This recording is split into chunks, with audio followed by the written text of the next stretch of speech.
I'd spent many hours getting everything in order before my 2-week vacation. I leaned back in my chair and turned to admire the scenery through the window behind my desk when I heard the unmistakable sweet voice of my assistant. So, Luke, are you ready for the big day? As ready as I am at all, Melanie. It's not like I haven't done this before. Make it work for you, boss? You don't need to set a record for the most marriages in a decade. I smiled. Are you picking on me? Maybe a little bit, but you're too nice a guy to have to deal with all the shit you've been through. Call it what it is, Mel. It was a whole bunch of shit. Are you ready to take off? Is there anything I need to tell you about? No, I think we've already covered everything. Thanks for offering to let me leave after Wednesday for Saturday's wedding. Tonight, I can just go to the pub and relax before I dive into the details on Thursday and Friday. I'm glad we're having a small wedding. So you'll let HR know if your assistant gives you a big hug? Never before. Melanie has become one of my closest friends and has been special to me since the day I hired her shortly after I took a position at Personal Wealth Financial almost 10 years ago. I will never forget interviewing her. Her resume made her the top contender, but when she walked into my office, I saw a somewhat homely, skinny girl who seemed shy and reserved. I didn't immediately notice the redness around her nose and slightly darkened eyes.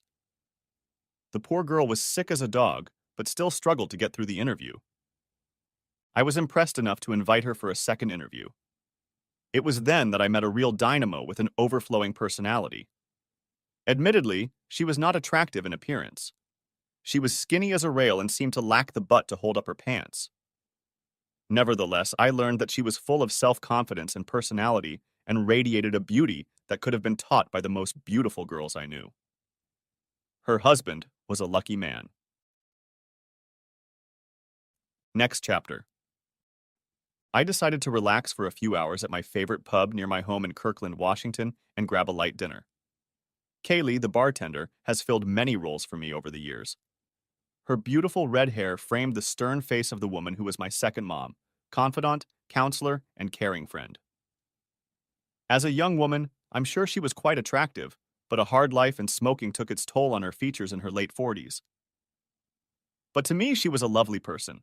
She saw me at my worst and always found the right words when I needed them. The pub was sparsely populated.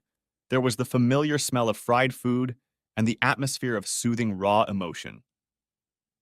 As I approached the bar, Kaylee looked in my direction and smiled. Mr. Three Wolves in the Wind, how's my favorite customer doing?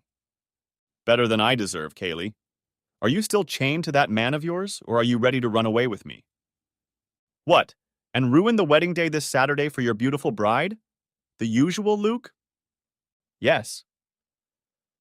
As Kaylee disappeared behind the faucet, I noticed an attractive woman sitting alone 3 stools away from me. I estimated she was about 35. She was nibbling on her lower lip and smirking slightly, which seemed to be a result of my chatter with Kaylee. I decided to be neighborly and greet her. Hi. She furrowed her brow and gave me a suspicious look. You don't look drunk. I raised an eyebrow. That's the most interesting greeting I've ever been thrown. No, I'm not drunk. The bartender said you were wasted. I assumed that meant she thought you were drunk. Oh, I grinned. That's her nickname for me, but it's not 3 sheets. It's 3 cheaters.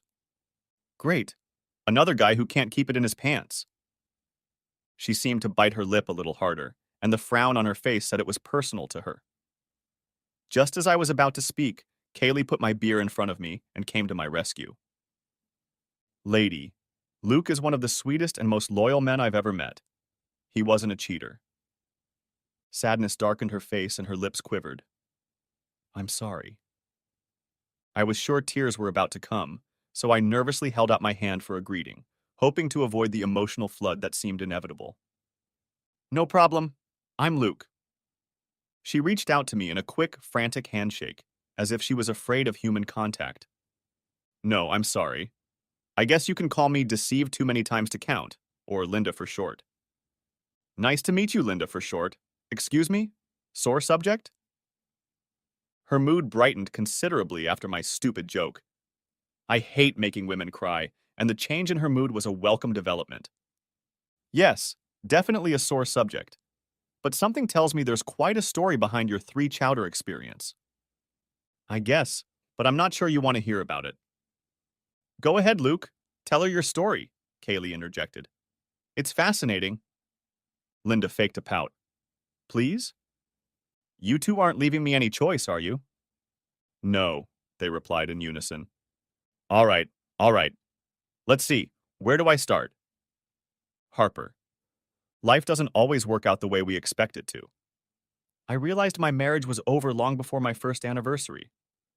Funny enough, I wasn't that upset about the end of my marriage, but my confidence was shaken. I first met Harper my senior year of high school. I was an 18-year-old virgin, and she was 18 too, and far from pure. I wasn't looking for her, but a group of friends brought us together. I should have said no, but my little head beat my big head for that decision. My teammates cornered me in the locker room after the game. Luke, when are you going to stop hanging around with the blimp and find yourself a girl worthy of our quarterback? Chuck, you talk about Aubrey like that again, and I'll flog you. She's not a blimp, just a little uptight. But I like her, and even though we're not dating, she's my best friend. Okay, but you need a real girl who puts herself out there. We need to make your cherry burst. I don't need your help getting laid. Back off. Ted stepped in to calm me down. Hey, Luke, I'm sorry. It's just that Harper was telling my girlfriend that she'd really like to meet you. Harper may be beautiful, but she likes to date everyone who wears pants. That's not what I want. She's not really like that. She's nice and she likes you. Come to my party tomorrow night. She'll be there. Just to see if there's any chemistry between us. What could be worse? Guys were very cruel when it came to my friend Aubrey. She wasn't a sleek and skinny model, but she was exactly what I liked. She had a girly face that I knew would remain gorgeous even in middle age and beyond. We weren't dating, but that was impossible to realize because we were always together. Truth be told, I found her extraordinarily beautiful on the outside as well as the inside. We grew up in church together, and I wanted to be true to my beliefs. Unfortunately, those damn hormones were destroying the weak defenses I had erected around my chastity. Face it, I wanted to have fun. At Ted's party, Harper was looking for me like a missile homing in on a target. Luke, Ted said you'd be here. Hi, Harper. You look good. Good enough to eat? Well, I'm not. Relax, Luke. I'm just messing with you. She wasn't messing with me. For an hour, we played tonsil hockey, and before half the night was even over, my experience had changed on many levels. Aubrey understood right away. She looked hurt, but accepted that I had gone over to the dark side. A few weeks later, she started dating Dennis, a center from our team. Knowing that Aubrey wouldn't rush things, I teased them both. She couldn't laugh, and Dennis told me to chill. I apologized to both of them and felt pretty awkward afterwards. The way they called me out made me ashamed of my changed attitude, but after all, I was a stupid teenager. I began to distance myself from Aubrey and Dennis. In hindsight, I was living in the dark, and the light surrounding them was uncomfortable for me. I wanted to have fun, and being around them hindered me. Harper and I dated and explored each other for the rest of the school year and the following summer. I loved our relationship. She was beautiful and knew how to utilize her well-developed talents. She was easy to talk to, and we found that we shared many of the same interests and views. After a few months, I began to fall in love with her. In the fall, Harper planned to attend Washington State University, while I headed to Indiana to attend Purdue on a football scholarship. As much as I loved her, I realized the long distance would be hard on both of us. We agreed not to be exclusive and to see each other when we were both home. Hormones and partying instincts ruled my life for the first 2 years of college. True to our word, Harper and I dated when we were home. We never discussed what was going on when we were apart, and I guess that was wise of us. I found myself comparing every girl I dated to Harper, and none of them lived up to her. I missed her more and more and couldn't wait to see her again. I started calling her more often, and felt that she was experiencing the same feelings I was. My love for her grew even though we were separated by thousands of miles. Around junior high school, maturity and responsibility came to me.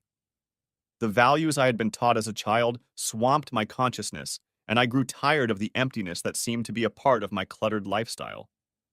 From that point on, I only had a relationship with Harper, and I began to think about proposing to her. The summer before my senior year of high school, I needed to know what Harper thought about our relationship. Babe, is there anything we can talk about? Sure, Luke. Are you okay? You seem really serious. Yeah, I've been doing a lot of thinking, and I guess for the first 2 years of college I was, well, a little wild with girls. I always loved you, and I knew we'd get back together, but was it the same with guys? I I've had a few hookups for fun, but I always wanted it to be with you. I mean, no one else could compare to you, you know? Yeah, I know. I get that you date guys, and that's okay. That's what we agreed on. But this year was different for me. I started to feel like I was cheating, and I realized that I want to be the same person with you. I want you to know that since we were together last summer, I haven't kissed a single girl. I'm hoping maybe you'll promise me that you feel the same way. I only love you, Luke.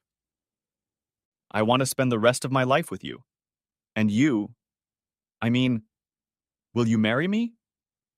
Harper jumped into my lap, crying out, Yes, yes, yes, yes! Then we lay next to each other and began to share our dreams of a life together. Suddenly, she stood up with a concerned look on her face. You don't want to get married now before your senior year, do you? No. Maybe a few months after we graduate. Harper seemed relieved. I assumed she was thinking about what would be practical, but it still bothered me a little. I also realized that I never got an answer to the question about her recent fidelity, but she had waved her magic wand, making me believe that she was faithful only to me. It was a minor thorn in my side at the time, but it came back to haunt me. After graduation, Harper took a job with a real estate firm, and I started my career with personal wealth financial planning. We were married in December of that year, and I considered myself lucky. I was determined to return to the faith I had as a child, but it became apparent that Harper was not interested in spiritual matters. I began to realize that living with a man gives you a much greater understanding of what he is really like. I didn't have to wait long after the wedding to see the first warning sign. Harper talked me into cutting short our honeymoon in California wine country so we could attend a New Year's Eve party with more of her friends, most of whom she knew from college. I hardly saw my new bride all night. The party was held in a dance hall that we had all rented with our own money. Harper fluttered around the room and chatted with everyone. Sometimes I didn't even know where she was. Several of her girlfriends kept me on my toes like it was their assignment for the night. I had to carry a passed-out Harper to the car and into our apartment. She was very considerate and apologized for her behavior at the party, so I got over it. But over the next year, events piled up in my mind that there was no way I could come to terms with. She had a lot of late-night meetings. She wasn't very forthcoming about the details of her work and life, and at times it seemed to me that her friends were at the top of her priority list. How could I have been married for less than a year and yet feel so alone? A year passed, and it was time for another New Year's Eve party at the same place. I really didn't want to go there, but I also felt compelled to see what Harper did when she was alone with her friends. I figured I'd have a better chance of seeing the real Harper if she didn't think I was there, so I excused myself at the last minute, citing an upset stomach. Harper even seemed glad I stayed home. I let the party go on for a few hours and then showed up around 10. I tried to stay out of sight as soon as I showed up. It didn't take me long to see Harper at the other end of the room. There was a group of 6 guys standing around her, and they were all taking turns showering her with kisses. Then I saw her pull one of them by the hand into the hallway that led to the small practice rooms for dance classes. The rest of them were standing off to the side, giving each other high fives and looking like they were standing in line. I stood there for a bit, wondering what to do, and decided I had to see what would happen. I headed across the room but didn't escape the attention of Harper's friend Amy. Luke, Harper said you were homesick. Don't bother me, Amy. Luke, please don't go back there. I grabbed her hands and looked her straight in the eyes. Why? What will I see? Amy started shaking with fear. She could see the anger building up in me, and I barely managed to hide it. Luke, you're not going to like this. Please don't. She really loves you. I pushed her away and followed my wife. There in the training room, my wife was making out and starting to undress with the guy she had willingly brought into the room. I felt like rushing in and pouncing on her and Chuck Norris. But unbeknownst to me, I took a few pictures on my phone and went home. Once in the apartment, I printed out one of the pictures and left it on the table along with my wedding ring. I packed enough clothes for a week and headed to the Holiday Inn. It was weird. I sat in the room and felt like I should have cried or been angry. But instead, I felt like I finally had answers to all the questions that had been building up in my head. I kept her in the dark for a few days while I looked for a small furnished apartment, and then I called and arranged to come over so we could talk. Luke, where the hell are you? How could you just leave like that? I'll come over tonight so we can talk. Luke, please. I'm sorry for what you saw. It was... Shut up, Harper. We'll talk tonight. I'll be there at 7. I hung up the phone and searched for some emotion to hold on to. Emptiness, of course, came over me. A little anger and a healthy dose of bruised ego also came over, but I felt an overwhelming sense of relief.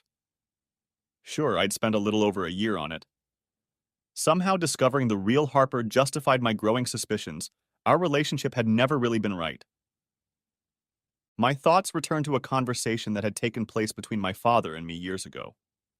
We were talking about love and relationships, and I asked him how I could recognize that I had found the right woman. His words ring in my ears now. It's different for everyone, but when you kiss her, maybe your knees will go weak, or maybe you'll feel a glow, like you've been filled with electricity. Maybe it will manifest in some other way. Whatever. You'll know.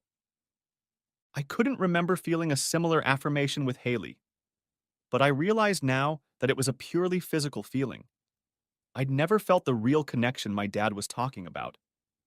So, to my surprise, I was. Okay. I was still disappointed by her behavior, but I was coping just fine. I entered the apartment at 7 without knocking. Harper was sitting at the kitchen table, staring at the damn picture and my ring. Calm and clearly resigned to the inevitable, she greeted me with words that summed it all up. We're done, aren't we? I sat down across from her. Yes. Aren't you going to yell or rant or anything? Why, should I? You should. I guess I finally got to see the real you, Harper. And the truth is, we're not right for each other. Even more telling, at least to me, is that I don't think I've ever really loved you the way married people should love each other. I don't think you love me the same way either. Let's break up, keep it civil, and move on. Okay? I was surprised she didn't show more emotion. She just shrugged, which clearly said what she was thinking, even more convincingly than her next words. I guess I wasn't ready for marriage. I wanted to be ready. You're the kind of guy I want to settle down with, and I wanted to be the girlfriend and wife you wanted. I really did. You're right. It's just not me. Tonight at the bar. Linda seemed to be deep in thought when I finished the Harper part of my story. Wow. I guess you dodged a bullet when you realized the truth so early in your marriage. I didn't realize my marriage was a lie until my 14th year of life. Don't get me wrong, because you really are a beautiful woman, but I can see the pain on your face when you talk about it. I think no matter how much time passes, finding out the truth can hurt like hell, but at least you'll be able to move forward, maybe a little wiser. Leaning my elbow on the bar, I leaned my head on my arm and looked into her eyes. Something tells me I need to hear your story too. I'm getting better, but yeah, I'll share my story someday. But we only fooled you once, and I need to hear the whole thing. If I have to. It ends better than it started, so maybe this will cheer you up. Linda averted her gaze for a moment and sank into thought. Are you still seeing Harper? Sometimes. She was diagnosed with multiple sclerosis shortly after our divorce. It made her grow up fast. She's keeping well and ended up marrying a nice guy. They seem to fit together. You're not the kind of guy who likes karma biting his ex ass, are you? No, and certainly not like that. Getting sick or something like multiple sclerosis isn't something I'd wish on anyone. And I still have good feelings for Harper. We really ended on good terms. So who's number two? I had to chuckle. Number two. An apt description of how things went with Zoe. Zoe. I met Zoe at a party thrown for my old friends, Aubrey and Dennis. They were married while still in college, and after graduation, Dennis took a job at a large manufacturing firm. At a very young age, he was promoted to vice president of finance and had to move to Dallas. All of their friends gathered in the ballroom of the Hyatt Hotel to congratulate them on their move. I was talking to one of my friends when the ballroom seemed to light up, and Zoe walked in with glamour and grace. In a word, she was stunning. I found out later that her picture was on the cover of Maxim about a year ago. All the men, including myself, had to wipe the drool from their lips. Most of the men were married, and their wives were with them. Then, the funniest thing happened. The wisest general in the army could not have organized a faster or more effective defense than the maneuver that the wives instantly initiated. Almost every man was physically engaged in a serious conversation with his spouse. I was one of the 3 remaining single men, and Zoe quickly cast her hungry gaze in my direction. I watched her walk purposefully in my direction, and immediately feared the excitement in my loins was about to become evident. Hi, I'm Zoe. Is it just me? Or did about 20 women just demonstrate their claim on men? I don't think it was your imagination. My name is Luke, by the way. She shook my hand, and her touch sent shivers running down my spine. Zoe. Nice to meet you, Luke. I guess the ladies think I'm a threat. Looks like your ball chain isn't protecting you. No, my chain broke a few months ago, and yes, you are a threat. You should know how awesome you are. Thanks, but you're pretty damn gorgeous yourself. I could feel my cheeks flaming with an intense fit of blush as I searched for an appropriate response. So, shall we spend some time admiring each other's beauty? Oh shit, her laugh was amazing. I like you, Luke. You're funny. So maybe we should just hang out and get to know each other better. And so we chatted. It was bright and engaging. We chatted with great ease, and I was drawn in. She seemed to like me too. The party was winding down, and Zoe and I made a date for the next night. She had to leave a little early, which gave me time to pay attention to Aubrey and Dennis. Aubrey was still the same beautiful girl I knew in high school. She still wasn't thin, but to me she was still perfect. When I approached, she greeted me with a slight frown. Hey, Casanova, did Zoe get a hold of you? We kind of hit it off. Why? Be careful. You know Dennis and I care about you a lot, and we don't want you to get hurt again. She seems harmless, and I really like her. Luke, I love you, my friend. Open your eyes. You're repeating a pattern. I was a little upset at Aubrey's punishment. How could she assume I didn't know what I was doing? I'll be fine. I mean, we just met. I'm not walking down the aisle yet. Good. She's smart and successful, so she has a good chance. Just promise to keep your eyes open. Please guard your heart. It's a good heart, and you're a great guy. You need to find a woman who is worthy of you. I wanted to say that, but I couldn't. I wanted to say, I found that woman, but I let you go. Zoe and I wasted no time. We seemed to be in sync on every major life issue. We soon began an intimate relationship, and 6 months after we met, we were married. I made it clear that fidelity was at the top of my priority list, and she let me know she felt the same way. She seemed to share the same commitment to faith that I did, so I figured we had what it took to last a lifetime. She owned a small modeling agency and took special care to ensure a work-life balance. We married without too much pomp and circumstance and began our life together with hope for the future. Our home life was warm and rewarding. After 3 years of married life, we began to discuss having children. She seemed excited about this prospect, but I noticed that she never took the steps necessary to become pregnant, such as not taking the pill, although she agreed to do so. Regardless, I was walking on air and feeling confident that I had struck gold with the arrival of Zoe in my life. It seems just when you think all is well in the world and your life is on the right track, life decides to throw you for a loop.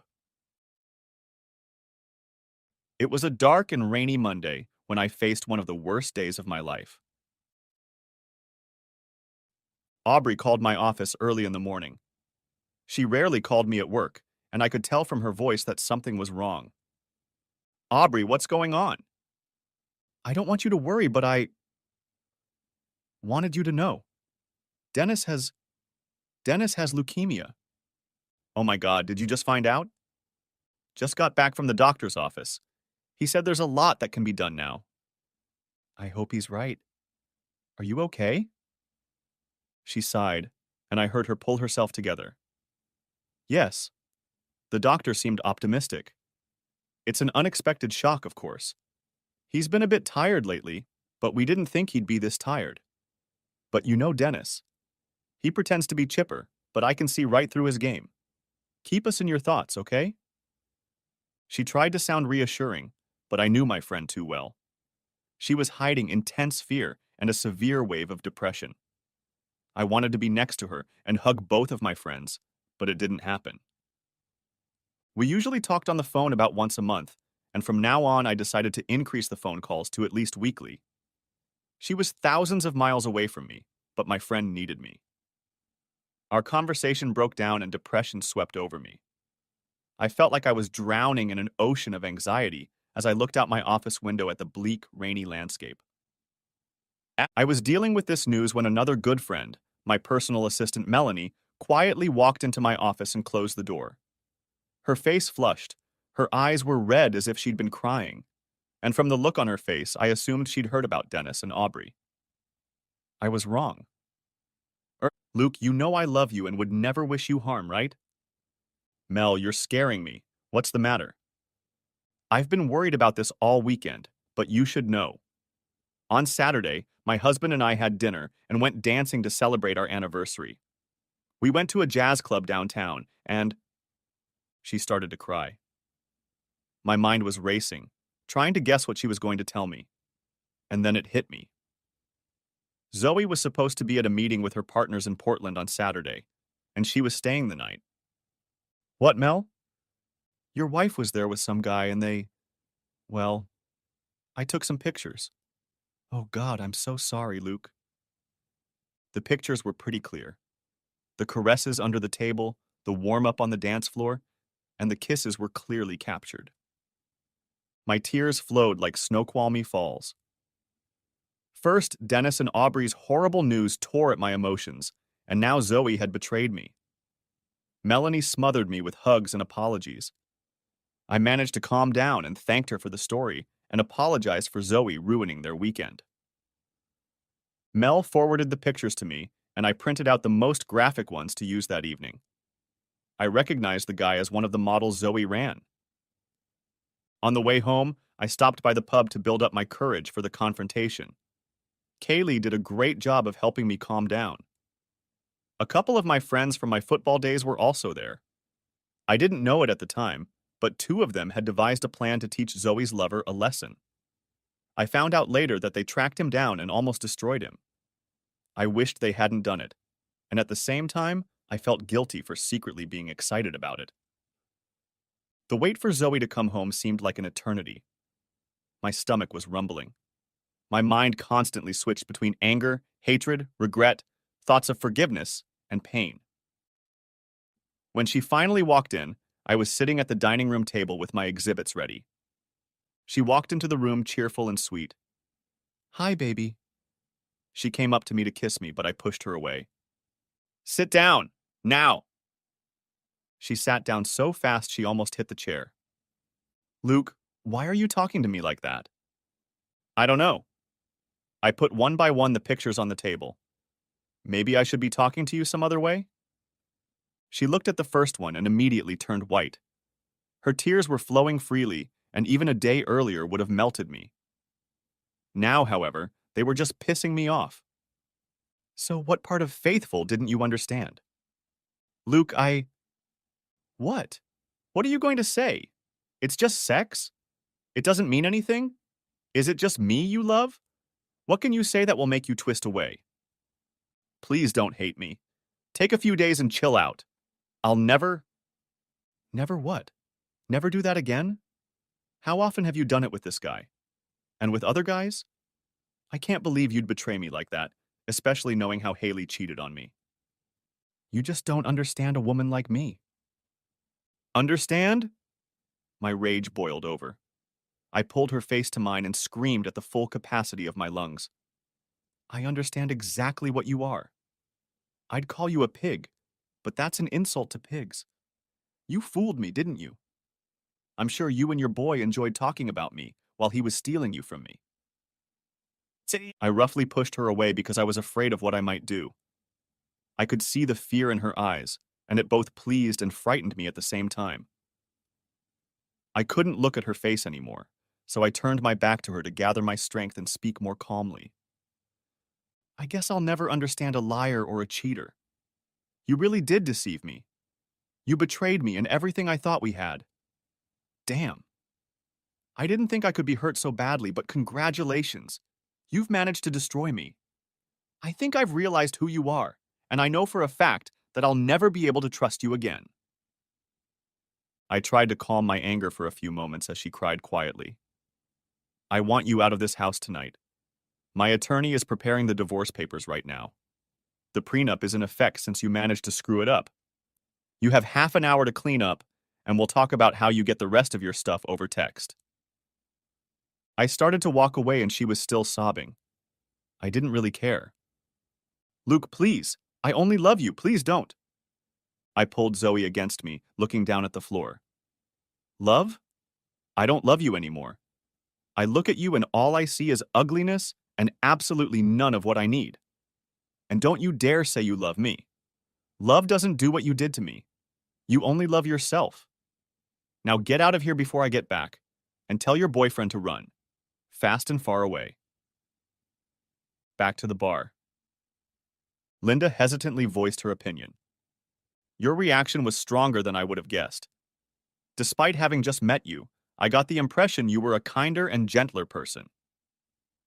Luke is both kind and gentle, Kaylee added, but betrayal can bring out the beast in all of us. Yes, I admit I'm probably a little out of my depth. But Linda, you were clearly on the cheater's side, so maybe you can understand me. With Harper, I knew we were never right for each other. I believed with all my heart that Zoe was the one, and she ripped my heart out. I said those things to vent, and maybe to hurt her as much as possible without resorting to physical violence. But what I said was true. Maybe she'll learn a lesson from it. Or maybe she won't. How did it go after that? Were you able to calm down at least a little, or did you part amicably? I calmed down, and eventually we talked.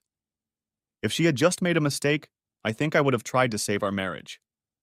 I'm not perfect, so I would have hoped for forgiveness if the situation had changed. But this was an affair that had been going on since Zoe and I were married, and she couldn't even commit to ending it. So we broke up, but not on the most amicable of terms. Surprisingly, Zoe was malleable and accepted the divorce as it was presented to her. She moved her business to New York, and I haven't seen or heard from her since. And what happened to her lover? You said he was beaten. Did it come back on you? He had a lot of bruises and was in pain for a while, but he recovered. What upset him most was the scar above his eye that threatened his modeling career, but even that has passed. Ironically, Zoe became my alibi, as the attack happened 45 miles from home, at the very time I confronted Zoe in our dining room. I'll admit, my first reaction was a feeling that justice had been served, but it quickly faded away. Sure, he was scum, but I didn't mean it or provoke it. So that's two. Looks like you picked the same women and expected different results. I smiled sadly. You sound like my friends. They all tried to tell me the same thing, but I guess I'm a slow learner since I went down the same path after Zoe. Are you kidding? No. I wish I was. As sad as it is, I think you'll get a kick out of how I found out about Samantha's cheating. Samantha. My divorce was finalized in October 2016. I decided to fly to Dallas to visit Aubrey and Dennis to celebrate Thanksgiving with them. As usual, air travel was difficult that week, and I sat in the SeaTac airport for several hours due to delays. I was concentrating on my beer in the lounge when a charming blonde woman who was having a tense conversation with someone on the phone lowered herself into the seat across from me. Listen, I can't control what the hell the airlines do. I can't go to the gate and demand that we take off because you demand that I arrive on time. The plane is delayed. I'll be there later than expected. She had the cutest dimples that danced as she spoke, and I couldn't help but giggle to myself. She disconnected the call without waiting for an answer on the other end and muttered a few phrases to herself. Then, with a glance at me, she realized that I couldn't help but hear her talking and decided that I was laughing at her.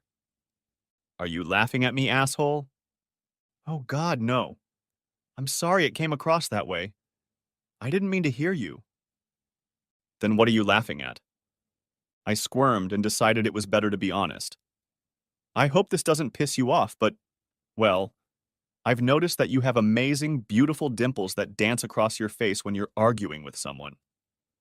Thankfully, she laughed and blushed, trying to hide her dimples. Sorry. My mom can make me cranky when she's like that. She thinks the whole world revolves around her schedule, and it's my fault I show up late. Moms can be like that. Are you okay? Oh, yeah. I love my mom, but I'm having a hard enough time dealing with air travel as it is, and I don't need her attitude at all right now. Your phone's ringing. It's her. Trust me, I'm sparing her feelings by not answering it. I'm not in a good mood, and I can't be responsible for what might come out of my mouth. Can I buy you a drink to help you regroup? A drink from a stranger? She threw a little girl look with a shy grin and dimples on her cheeks. I'm not that kind of girl. Well, I'm Luke. And you are? She giggled, smiled, and whispered with feigned desperation.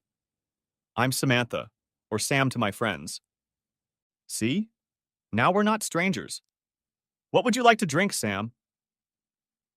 We chatted for almost 2 hours before my flight finally boarded. I was mesmerized by her wit and charm. She didn't have the beauty that Harper or Zoe had, but she was still very attractive. Her smile was a little crooked like Drew Barrymore's, and combined with those wonderful dimples, she seemed pretty damn beautiful to me. She had the body of an athlete, which made me feel like a high school sports star who had allowed himself a little extra. I decided I had to fix that. I almost regretted hearing the announcement from the airline. Damn. Sam, they're starting boarding my flight. I've really enjoyed getting to know you. Do you live in Seattle? Yes, I live in Redmond. And I'm almost next door in Kirkland. Can I be so bold as to ask if you're in a relationship? Because I'd love to buy you dinner and get to know you better.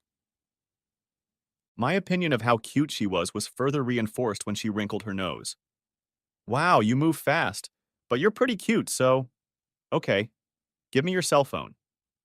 Sure, here. Okay. My info is in your contacts under Sam, and you can call me anytime after I get back next Wednesday. Thanks. I have to say, I never thought I'd be this happy after having to sit and wait for a flight. Me neither. I might even be in a good enough mood to call my mom back. We hugged and I felt like I was in heaven. She pulled away and looked into my eyes. Do you really like my dimples, or was that just a line? Trust me, I really, really like them. Luke? Yes. Please don't turn out to be some kind of weirdo. I don't want to have to knock you. I was glad she was laughing. Don't worry. I'm so normal that I'm more afraid of annoying you than anything else. The flight was beautiful because I felt like I didn't even need an airplane. I was in full lust mode with the hope of love on the horizon. The chemistry seemed more than appropriate. In Dallas, Dennis met me at the airport, and I was surprised at how good he looked. On the way to their house, he gave me the happy news. He was in remission. He is one of the nicest guys on this earth, and I couldn't have been happier or more relieved to hear that he was doing well. Dennis and Aubrey had 3 children, and their home seemed like the place I had always wanted for myself. Love was everywhere. Aubrey cooked an amazing feast, and took the time to scold me for choosing narcissistic women as wives instead of finding a girl with good character. In the back of my mind, I pondered which category I would put Sam in if our relationship worked out. I waited to call Sam until Thursday of that week when we both returned home. I was counting on a quick conversation to plan a date, but I ended up feeling like a teenager when our conversation turned into a 2.5 hour marathon. By the time the conversation was over, my head was hovering in the clouds. I could feel a huge smile on my face and enjoyed the moment. It was then that I realized I wanted her. I couldn't wait to pick her up for our date. I was so excited that I had to fight the urge to leave too soon. Her apartment was only 3 miles from my house, and I expected to spend a lot of time in the coming months driving the route between our homes. Our first date was at one of my favorite places, Matt's Rotisserie and Oyster House restaurant. We had an easy conversation and I couldn't stop looking into her eyes. I was falling much faster than I wanted to, but I was clearly falling. The longer we talked, the more beautiful she seemed. Luke, you have no idea how much I want you to come visit me for a while. Oh, I think I know how much, but I want to take my time. Is that okay with you? Yeah, I guess so. You're still getting over your marriage, so there's no rush. Thanks for being understanding. You're much more understanding than my little brain. Luke, I've been lusting after you since the moment you told me your name at the airport, but let's not rush things. I don't mind. Cold showers helped for a few weeks, but by Christmas we realized we were in love and let the passion flow. I'd never run a marathon, but the closeness with Sam was the most intense workout I'd had since football drills at Purdue. A few months later, Sam moved into my house just in time for Valentine's Day. There was no question that we were in an exclusive relationship, and we were rapidly gaining momentum. That summer, we planned a small wedding. Sam played volleyball and led an active lifestyle playing a variety of sports. Hiking, kayaking, biking, and jogging took up all of our weekends when we weren't busy in the Olympic bedroom. She was active at a local gym, and I decided to join in too. We set up a workout challenge, and I bought us both Fitbits and an iPad app that allowed us to track our fitness progress individually and as a couple. I was in the best shape of my life. The wedding was set for the first Saturday in August. We each invited our immediate family and a few friends. Melanie, my personal assistant, was coming with her husband. Aubrey and Dennis would fly in for the wedding. I felt I had done everything right this time and couldn't wait for Sam to be Mrs. Riley. The wedding was informal, with only 37 invited guests, so Sam didn't have the stress that turns many women into brides. Sam's sister was a bridesmaid and didn't have to worry about other attendants. Our priest performed the ceremony right in the reception hall, which avoided transportation issues and wasted time. I stood next to the priest and watched the bride walk towards me. Before the procession began, I looked around at the guests. Melanie was standing a few rows behind me and glowing with happiness. But I didn't see Aubrey or Dennis. I hoped they didn't have a problem with the flight.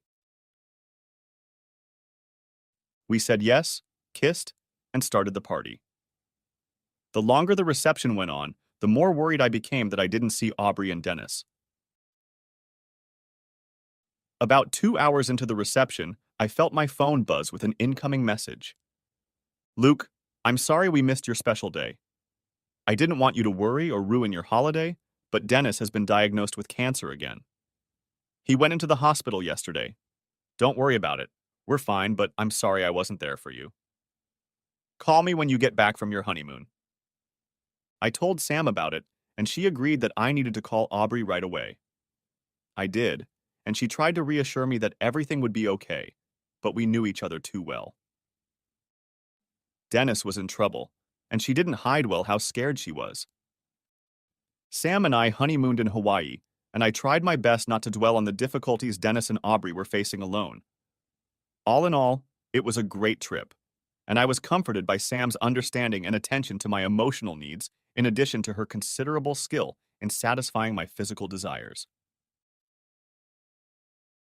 A few weeks later, in mid-September, Sam and I flew to Dallas for a long weekend to visit Dennis and Aubrey. I walked into their home, and their son and two daughters nearly jumped at me with hugs, greeting their Uncle Luke. But what really knocked the spirit out of me was the sight of Dennis. The big, strong center from my high school football team had become thin and frail. His complexion was gray, and he looked like death was looming over him. I tried not to look shocked and tried my best to treat my friend the same way I always had. After dinner, Sam helped Aubrey with the dishes, and Dennis took me aside to his den. Luke, you probably guessed I wasn't going to make it. Come on, Dennis. You're a fighter. Life is a fight we all lose in the end, my friend. I've made my peace with that. I'm more worried about Aubrey and the kids. They'll be fine financially. I've taken care of that. But promise me you'll take care of them, okay? I think they'll stay here in Dallas, but the kids will need to hang out with their godfather, Uncle Luke, and Aubrey will need to hang out with her best friend. You didn't have to ask, but I promise. You know I love you, don't you? I know. The feeling is mutual. You're a good man, Luke, and a good friend. I couldn't stop my lips from trembling. I thought guys weren't supposed to cry. Dennis struggled to say it, clearly clutching his throat. Real guys cry, buddy. Could silence be both warm and sad at the same time? It was like that for a few moments until Dennis changed the subject. By the way, Sam looks terrific. I hope you two live a long and happy life together. 2 weeks later, Dennis was gone. The funeral and burial were held in Washington, D.C., where their families lived. Aubrey and the children stayed with us for several weeks while we tried to help them through this difficult process. Once again, Sam was wonderful and a true partner in a time of need. It was several months before Sam approached me with an idea. Do you know Hugh, the owner of the gym? He's looking to retire and wondered if we might be interested in buying the place. Really? And what do you want to do? My career at Microsoft is good, but this is more like my dream. It's something I'd love to do. Well, I really don't want to change careers. I'm too well settled and capitalized on the market. Why don't you go into it on your own? By yourself? I suppose I could, but I don't have that kind of money. Maybe I can help. What is Hugh looking for?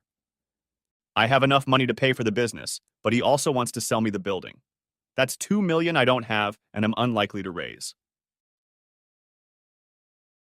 We started an LLC for the purpose of investing in real estate because my portfolio had grown significantly, which meant I had plenty of freedom for other investments.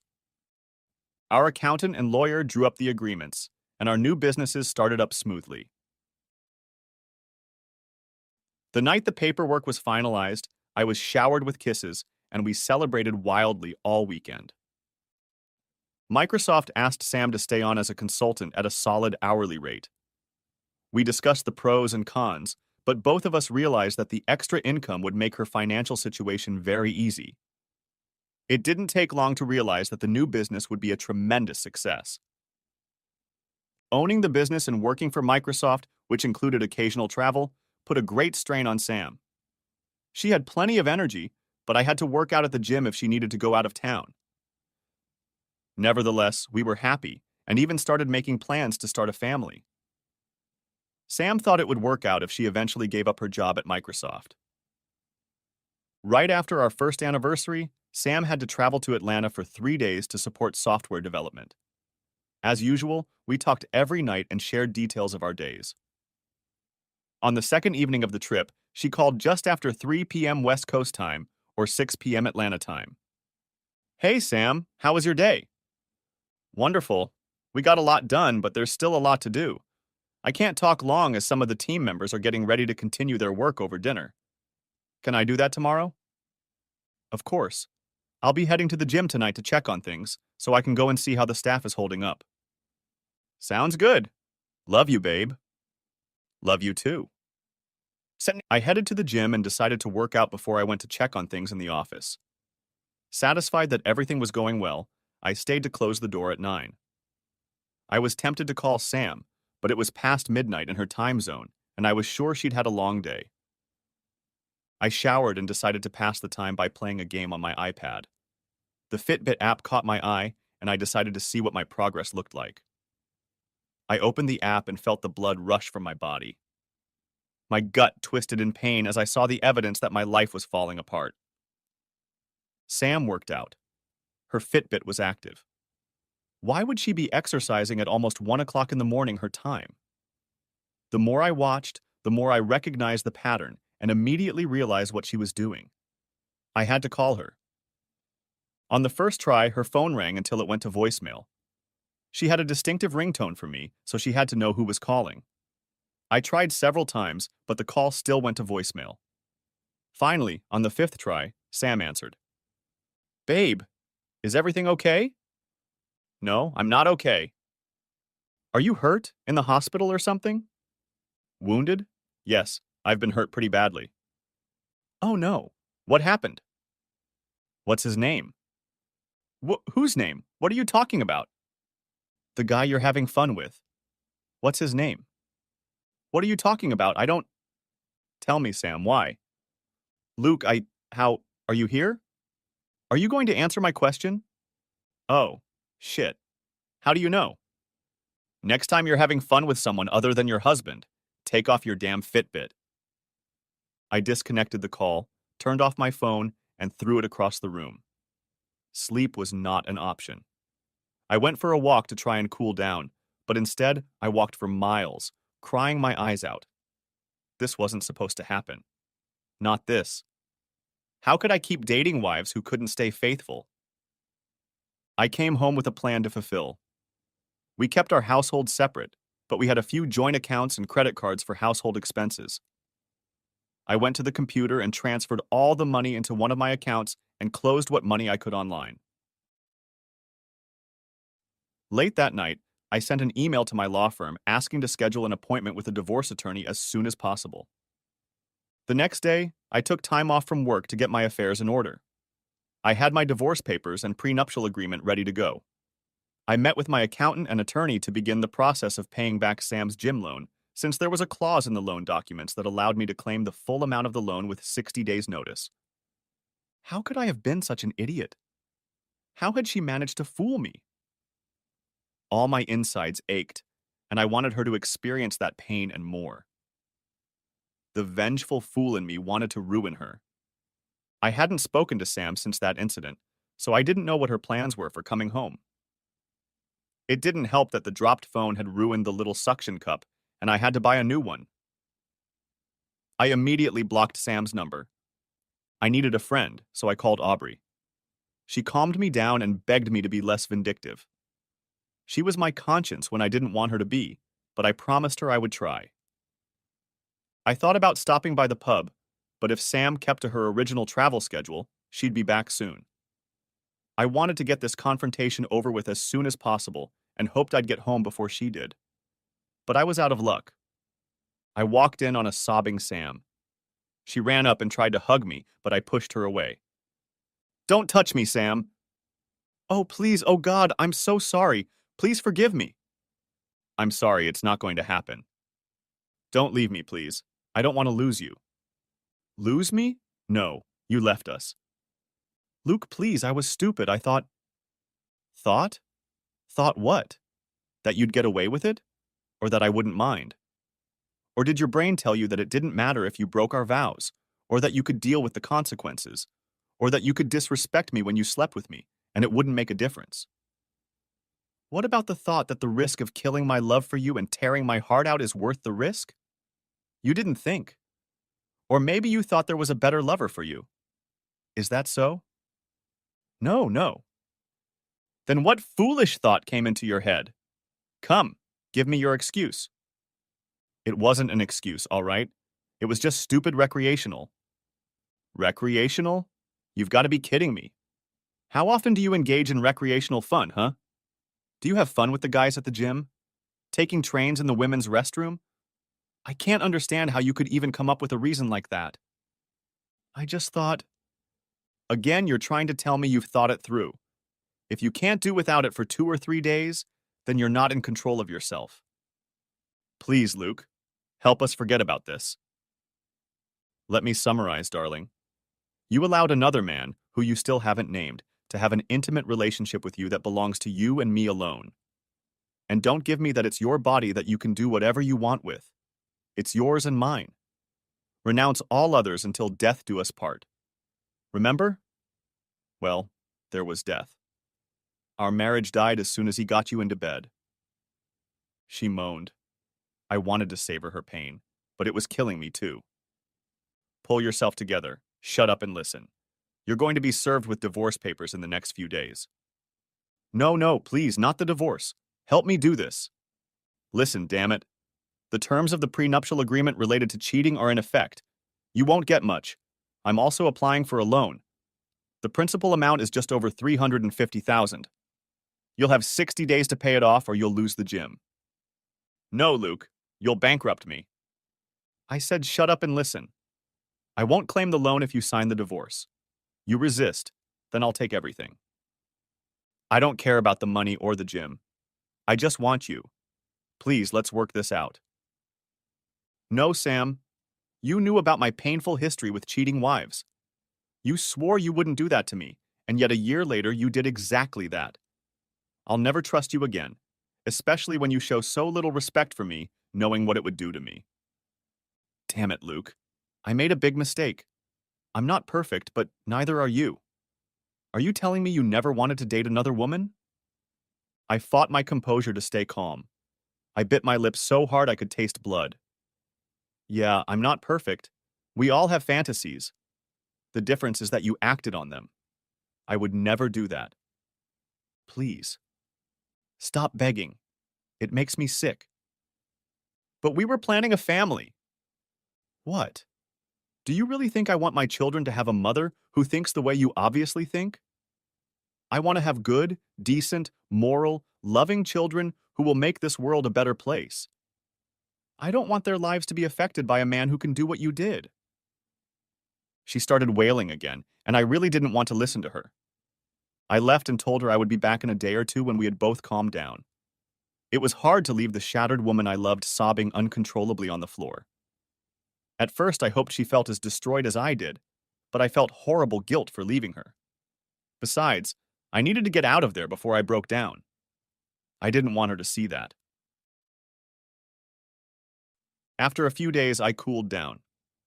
We talked, and I agreed to go to counseling to see if we could save the relationship. I didn't want to be a three-time loser, and I really cared about her. I just didn't know if I could ever get that feeling of her being my life partner back. After 6 weeks of meetings with the counselor, we were driving home from the last session, and Sam was uncharacteristically quiet. I glanced at her a few times and saw tears rolling quietly down her cheeks. Like a lot of guys, I'm not particularly observant, but I knew this night was going to change everything. We walked silently through the front door, and Sam broke the silence. Can we sit down and talk? I have a story to tell you. Sure, babe.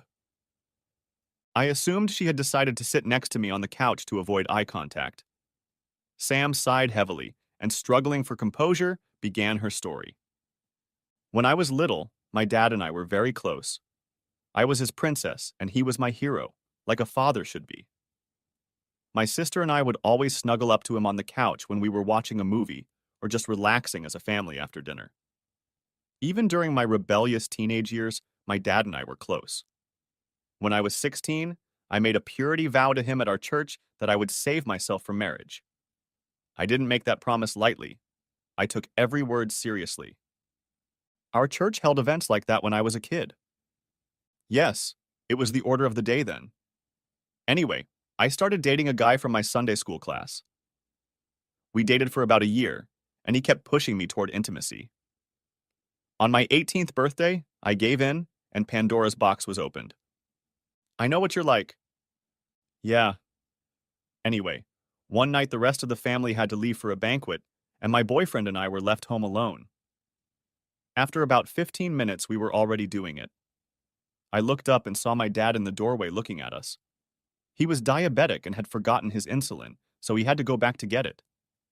His mouth was trembling like he was going to say something, but instead he just walked away. I covered my eyes to chase after him, even though I had no idea what I was going to say. Before he walked out the front door, he turned to me. There were tears in his eyes, and I felt like I'd been struck by lightning. I couldn't move. Then he calmly said, "You're a grown woman, and you can make your own choices," and walked away. He took it pretty calmly. No, not really. I hurt him terribly. But the thing that broke my heart the worst was the look in his eyes that night and every day afterward until he died. Before that, whenever he looked at me, there was a love in his gaze that was impossible to miss. I could swear his eyes twinkled. But since that night, that look had disappeared. When he looked at me, it seemed to me that all he was seeing was a sight no father should see. Tears and pain streamed down Sam's face as she remembered her past. A chill ran down my spine as I realized why she had forced herself to tell me about this horrible milestone from her past. I wanted to speak up, but decided to let her finish. We never hugged again after that. Sure, we hugged when we said hello or parted ways, but the intimacy of daddy and princess was no longer there. We loved each other, but now we were father and daughter. She paused to gather her thoughts, and I hugged her, partly to comfort her, but mostly to let her know I understood her. Luke, I see the same look my father had when I look into your eyes now. Whenever you look at me, you see me with some faceless guy and relive my betrayal. I feel like you desperately want it to go away, so we can go back to the way things were before I screwed things up. But there's nothing you can do about it. I'm sorry. I'm not holding on to this to punish you or anything. I still love you. I know you do, but that look will always be there. You can't trust me no matter how much you want to. No matter what I do to make you believe that I will be faithful and never cheat again, deep down, you will always fear the old saying, once you cheat, you always cheat. There's nothing either of us can do. I've broken what we can't fix so that things can go back to the way they were. What are you saying so we give up?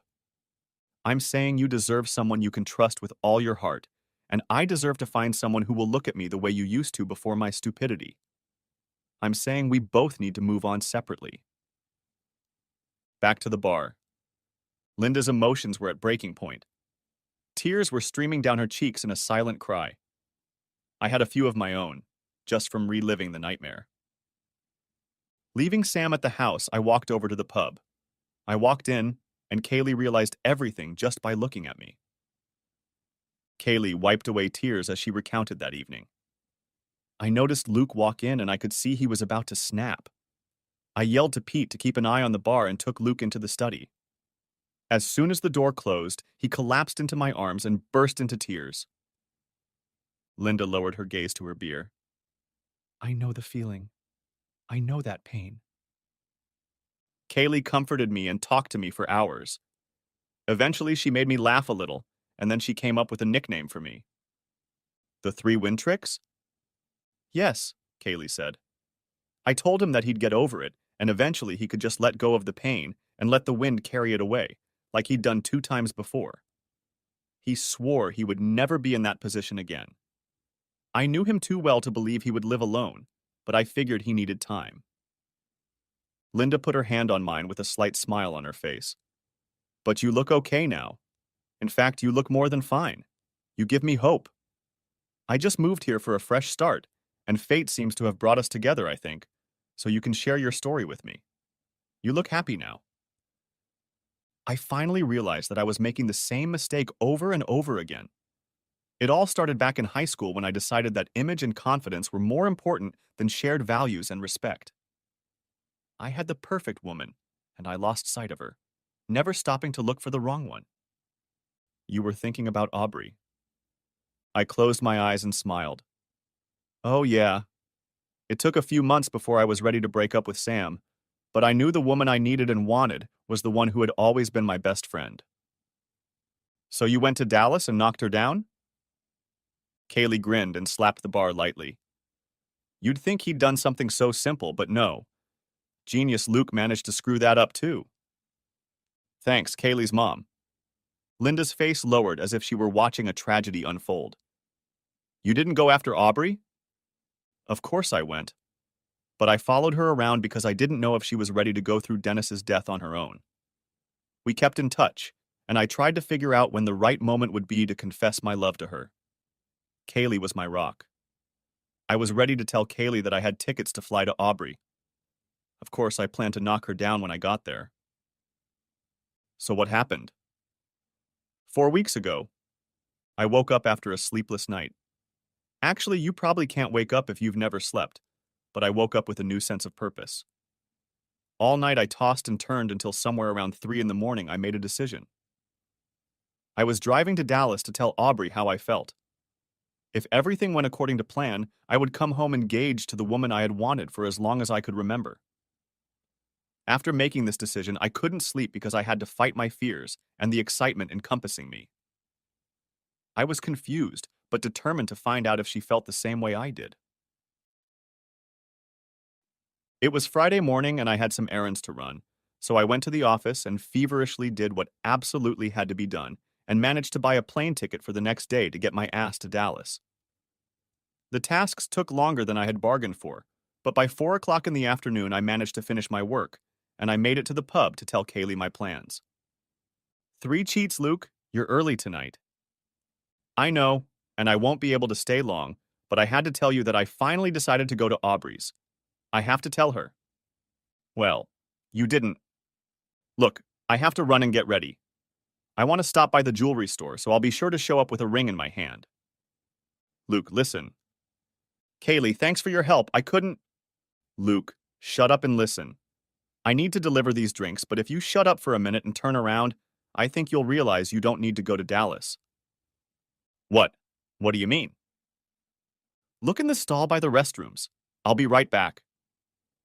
I turned, and my heart jumped in my chest, but just as quickly fell into the abyss. I saw enough of her profile to recognize Aubrey. She was sitting with some guy, holding his arm across the table. They were smiling at each other, like two people who had shared a common love. The pain in my stomach slammed into me head on. I quickly left the bar before I made a fool of myself and threw up in the bushes near the front door of the bar. I was in shock. My head was a complete mess, and I couldn't connect two simple thoughts. I turned my phone off and drove around town feeling sorry for myself. I just kept driving, thoughts running off on tangents until tears stopped me from seeing. I realized I had driven all over West Seattle and drove to Alki Beach to stop for a while. My eyes were burning when I finally found a parking spot. I parked and just sat there crying like a baby.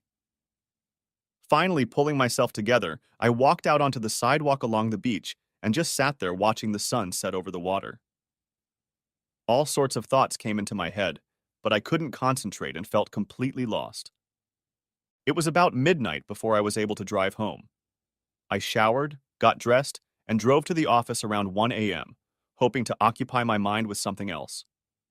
Besides the fact that it was the middle of the night, it was Saturday, and I knew I would be alone during the day, which was exactly what I wanted at that moment. Other than canceling my flight, I didn't accomplish anything. I slept for a few hours on the couch in my office, and then I just sat in my desk chair and stared out the window looking for answers that seemed unattainable. Should I let her go? Should I fight for her? There was no way I could decide which path was right and which was wrong. Finally, around 2 in the afternoon, I went to the pub to see Kaylee. I realized I had left the night before without talking to her after she warned me that Aubrey would be there with a date, so she was probably worried. I walked in, and Kaylee saw me right away, but the look on her face was not at all what I expected to see. I expected her to be worried about me, but she was clearly furious. You damned fool! What the hell were you thinking running out of here like that? She set the beer down in front of me, and without letting me get a word in edgewise, decided to start tearing my ass up. You asshole! You made me worry, you idiot. I have to finish serving the drinks, but you're staying in this damn seat until I get back. The words she used were changed to protect the innocent. Kaylee never swore, much less at me, so I figured it was best to keep quiet. What was she getting so worked up about? She kept frowning and shaking her head, muttering horrible names at me. She texted someone, then went on to other clients, keeping her angry gaze on me. It took Kaylee about 10 minutes to finish what she needed to do when she finally stood in front of me, eyes glaring like a demon trying to pierce my soul. She was clearly trying to temper her fervor before she spoke. I froze speechless with fear. What a bloody idiot! I thought you were going to Aubrey's table, but like a complete fool, you ran out the door. What the hell got into you? What was your simple mind thinking? I. I couldn't. Shut up. You spent months, no years, telling me how Aubrey was the woman you loved and then ran away without talking to her? But you warned me. You showed me where they were. Warned you? About what? Damn it, Kaylee. You know I love her more than life. I told you I was going to Dallas to finally tell her how I felt and ask her to marry me. In my mind, I had already dedicated my life to Aubrey, the woman I loved with all my heart. I had loved her since childhood and was willing to do anything to make her mine. When you warned me by showing me where she was sitting with her boyfriend, I realized that Aubrey probably had other plans with this guy. Kaylee's face visibly softened, but then I noticed she wasn't looking at me, just over my shoulder. Then I felt a gentle hand on my back and heard the voice of an angel. Is this how you really feel about me, Luke? I've waited almost 20 years to hear you say those words. I spun around on the bar stool and Aubrey pulled me to her. Our lips met, and our tongues danced with a fury and passion like I had never experienced.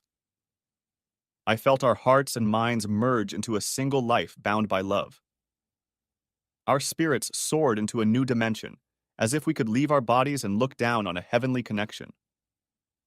After 3 marriages and many other relationships, it only took one real kiss for me to realize what my father had been trying to tell me all these years. In my mind, it was confirmed without a doubt. Aubrey was the one. She was the true love I had always wanted and needed. At the bar. Linda couldn't hide the tears that came to her eyes. You almost missed out on the woman of your dreams again? Kaylee raised an eyebrow and looked at me. Yes, I did. When he'd recovered enough from their rather erotic display of affection, I asked him what he was thinking to pull a stunt like that. I told you. She was sitting with another guy. Kaylee looked ready to scold me again, but I noticed the glint in her eyes. Then I told him he was a damn fool for making assumptions without checking them out. A smile spread across my face as I felt her hands on my shoulders before she spoke. Kaylee, are you being mean to Luke again? I turned to see my love and pulled her lips to mine. After a few seconds, Kaylee giggled and cleared her throat. Why don't you two get a room? That PDA is embarrassing all the customers. Aubrey smiled back at her. We'll make great use of the room in a few days, won't we, honey? Linda smiled, her moist cheeks glistening. You two are wonderful together. Oh, I'm sorry. Linda, I want you to meet my fiancé, C.E. Hi, Linda. Luke's manners are a little off. I'm Aubrey. Happy tears flowed from Linda's eyes. Aubrey, it's so nice to meet you. Luke has been admiring you all evening. I have to say, if he had ended up with anyone but you, it would have been the worst story I've ever heard. It's so great when high school sweethearts end up together. Luke, were you talking about me? You're the only topic I think is important enough to talk about. She kissed me gently again. Oh, you're so sweet. She raised her eyebrows and shifted her gaze to Linda. I wouldn't say we were lovers. We were best friends, that's for sure. I had to clarify. I think we both wanted to be lovers, but struggled to find a way to transition from close friend status. Aubrey grinned and said, Actually, Luke was a horny teenager, and I was too serious to be the object of his erotic experimentation. Okay, she's right. Sometimes I wonder how things would have turned out if I had grown up a lot sooner. I always loved her and ended up settling for 3 women who had her outer beauty, but were empty inside and could never compare to her for what she was and still is. Well, Aubrey, Luke was certainly right when he talked about how beautiful you are. Oh, you're too kind. The important thing is that when I look into his eyes, I see his heart intertwined with mine. I know he loves me unconditionally, and I feel like the luckiest woman on earth. Linda grabbed Aubrey's hand and scanned us both with a concerned look. Wait a minute. What happened to the other guy? Aubrey looked at her with an understanding smile. There was no other guy. It was my cousin, Paul. I stayed with him and his wife for a few weeks while I looked for a house in the neighborhood. I was already planning on moving back and hoping Luke would finally come to his senses and ask me to marry him. Linda grinned and wiped a few tears from her eyes. You two are beautiful together. Damn, and here I was hoping I had a chance to get Luke, she laughed. But I see it's a lost cause. I moved here from California for a fresh start, and I was hoping to make new friends, and maybe a real soulmate. Hopefully there are a few more like Luke among my peers. And then Kaylee reached across the bar and took my shoulder and Linda's with her other hand. Linda, you've made 3 new friends, Aubrey added. Yeah, and actually, you should come to the wedding on Saturday, especially since you're new here. Oh, that's nice, but I can't get involved. Come on, girl. Coming to the wedding celebration of 2 of your 3 friends in Seattle is not an intrusion. We'll take offense if you don't. Besides, almost everyone there will be from the neighborhood, and I'm sure you'll make dozens of new friends. Okay, you talked me into it. Luke, honey, text her the details. You really are the sweetest couple. Isn't it a shame you both had to go through such a hard time to get here?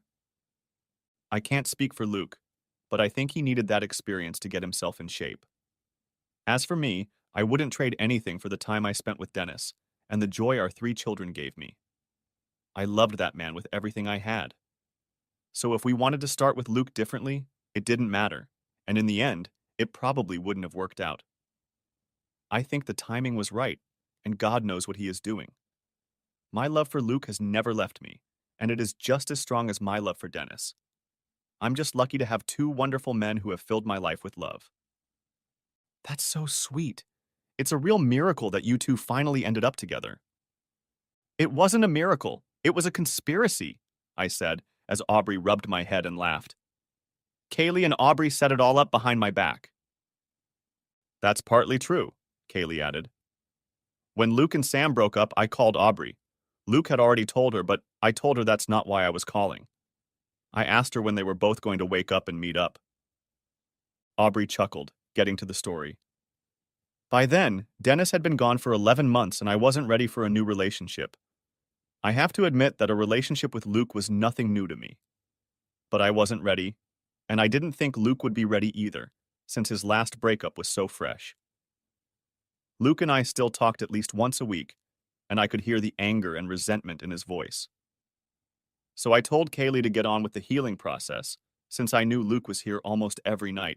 Janet and I were married for 12 years. We have been lovers since we were 10 years old. I was never interested in college, so I got an entry-level job at Desmond Engineering as a draftsman straight out of high school. A year later, Janet and I got married, and the following year we became the proud parents of twin girls, Bethany and Brittany. Things were tough for the first few years, but we watched our pennies and things seemed to work out. I was still a draftsman, but I was a few grades higher than when I started. Money was better, but still tight. We managed to save enough money to buy a small house, and we had 2 nice cars. They weren't new, but they weren't old-fashioned either. Janet always wanted to be a housewife, so she never worked. We didn't need any extra money, so that was fine with me. We were both healthy and in good shape. Janet was a little stockier than when we got married, but not by much. She was just over 5 feet tall and had dark brown hair with bangs. She looked like little Marie Osmond. I haven't changed at all. I played right tackle on the high school football team, so I wasn't small, but I wasn't flabby either. Billy Martin moved to Reading from Lancaster about a year ago and took a job with Desmond Engineering as a surveyor. Billy and I played football against each other and immediately became friends. He also married his high school sweetheart, a redhead named Sarah. Sarah and Janet became instant friends. They didn't have children yet, but they were ideal nannies. When we weren't at work, Billy and I enjoyed each other's company. It was a pleasant breakaway from my wives.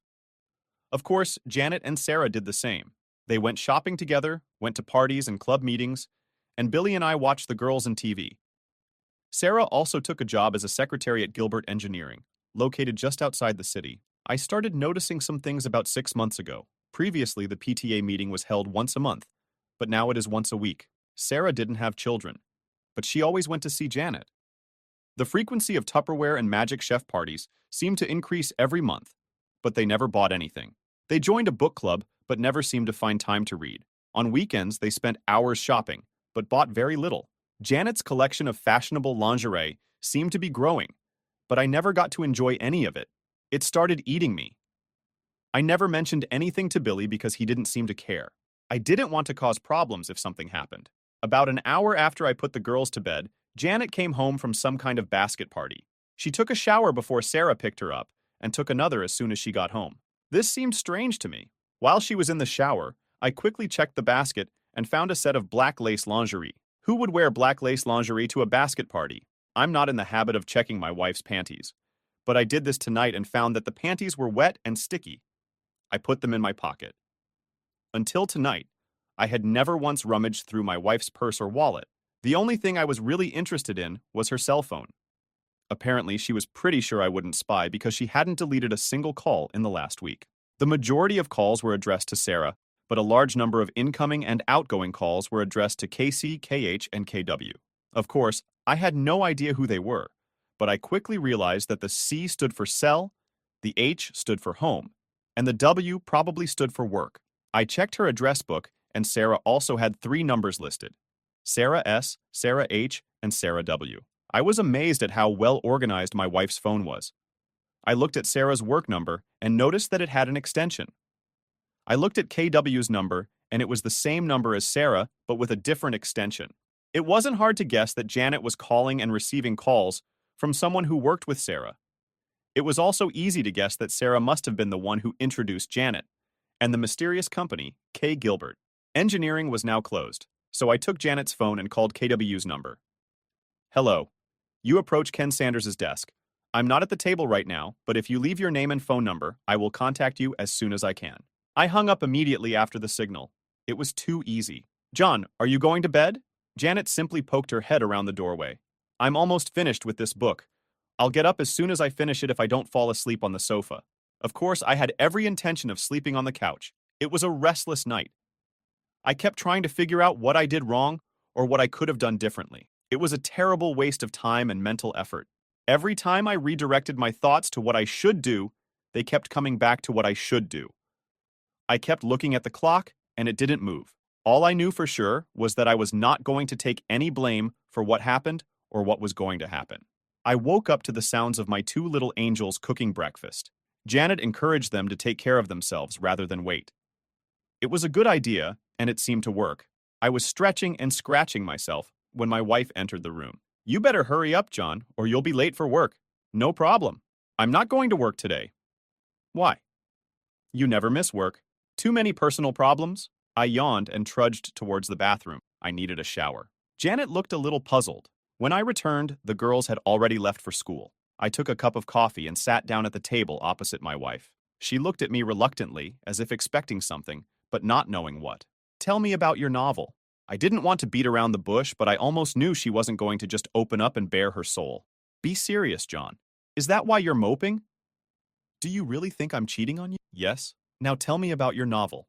We've been married 12 years, John. Why would you even think such a thing? Janet, I have work to do today, and I'm not going to sit here and play games with you. I'll ask you again. Tell me about your novel. My loving wife let out an exasperated sigh and leaned towards me. John, it's all in your head. There is no romance here. Well, I'd like to thank you for your honesty, but I can't right now, can I? She leaned back in her chair and sipped her coffee as if she had taken control of the situation. Can you answer me a few simple questions? Yes, John, of course. What would you like to know? Why do you go to PTA meetings every week, even though the PTA secretary says they only have monthly meetings, and you haven't been to one in 6 months? I do not understand what you're saying. She was a little less sassy. You and Sarah go to non-existent PTA meetings every Tuesday. Why would you lie about something like that? Janet pondered the question for a while, and then found the answer. I'm truly sorry, John. It's ladies' night at Rosie's Cantina on Tuesday, and Sarah and I are going for 2-for-1 margaritas. We didn't want you and Billy to think we were messing around, so you didn't tell us. It was a mistake, and I'm very sorry. From now on, we will inform. Nice try, Janet. Of course you know that I will check this. I'm sure Sarah will support you, But what about the people from Rosie? John, you're getting more out of this. When you go to little Tupperware parties and things like that, why do you take a shower before you leave and another when you get home? She was in no hurry again. A lot of women smoke at these parties. When I come home, I want to get rid of the smell of my hair. It's not a big deal, John. Why do you wear fancy underwear to go to these parties? You never wear sexy things for me unless it's a special night. Every evening you spend with these housewives, you wear your best. Why? I don't have a good answer to this question. I just want to feel dressed up sometimes when I go out. Her lies began to irritate me. It's time to put an end to this. I was angry, and it was difficult to control. These are the panties you wore last night. I threw them on the table. When you came home, the squat was wet and covered in something sticky. I know what the hell sperm is, and I know it's not mine. Don't try to tell me you have a yeast infection, or I swear I will. Hit you. Janet was squirming in her chair at this moment. She tried not to look at me. There didn't seem to be a quick answer. Damn it, Janet. Why did you come home with cum-stained panties last night? I want an answer. Stop it, John. Just stop it. I can't stand it anymore. We've been married for 12 years. How can you treat me like this? The continuous stream of lies and constant denial finally got to me. With all the strength I could muster, I threw my half-filled coffee cup across the room, smashing the front of the microwave. This time, there was no doubt that I had Janet's attention. I had never seen that expression on her face before, because she had never seen me angry before. Leaning across the table, I looked directly at her and spoke louder than before. Who the hell is Ken Sanders? She got out of the chair and backed towards the sink, trying to get away from me. Last time, who the hell is Ken Sanders? A friend. Just a friend. She was scared to death when those words came out of her mouth. Did you have sex with him? Yes. Yes, I had sex with him. Did you have sex with him last night? Yes. Yes, I did it. Stop it, John. Please stop this. I'm really sorry. I'm really sorry. Just stop, please. She stood at the sink and bawled like crazy. I took a cup out of the cupboard and poured myself some fresh coffee. As I started to sit down, Janet's cell phone rang. Her eyes darted from me to the phone and back to me. This is from Ken. I think we better answer. I pressed the speakerphone button and answered the call. Good morning, sugar. I just came to work and saw that last night you tried to call me on my work number. Did you forget something at home? Janet, or should I say Sugar, seemed distressed. There was a moment of silence. Janet, are you here? Is there something wrong? She looked at me with a petrified expression. I nodded back to her. Ken. She hesitated. Ken, my husband is here. He knows about us. He has his phone on speaker. He didn't hang up, but he didn't answer either. I felt obligated to let him off the hook. Ken, good buddy. I have some things I need to do this morning, but I promise to come see you this afternoon. Maybe you should put 911 on your speed dial. I ended the call and put the phone back in my pocket. Janet just stood at the sink in her robe, shaking. I have to go. I have one more question. What is the name of the guy Sarah is dating? John, no, please don't make me...